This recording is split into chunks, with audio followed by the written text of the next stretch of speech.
21 excellent sets and 6 points. Congratulations, Kyle. In 3 powerful sets, nakuha nyo ang seat sa semifinals. Congratulations! Kamusta na yung pakiramdam? Ano yung pakiramdam na ngayon?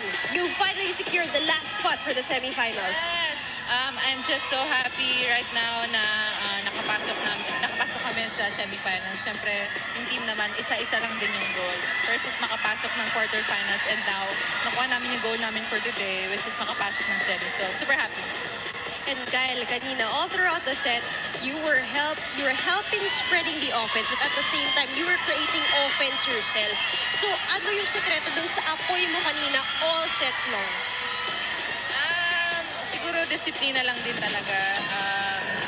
Kasi sa training naman, pinapractice naman talaga natin yan. Target service. So, happy ako na nagawa ko siya today. And Kyle, also, what can we expect sa ating Creamline Pool Smashers pagdating sa semifinals, facing an undefeated team like PLDT? I know it's not gonna be easy, lalo na facing PLDT.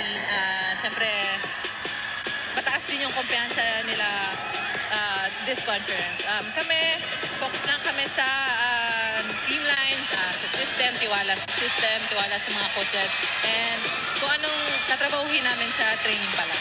And of course, batiin mo naman ang ating Pool Smashers fans here dito sa PhilSports Arena, and of course, your family and loved ones watching you from home. Sa lahat po ng fans ng Creamline Pool Smashers! Thank you so much, everybody. Thank you for coming out tonight. Magkita-kita po tayo sa semi-finals. See you, everybody. And I just want to say hi to my mom, Mami Donna. Hi, I love you. And to my family and Groot. Congratulations again, Kyle Agrita, and the rest of the Creamline Pool Smashers. See you in the semifinals. Let's go back to the panel.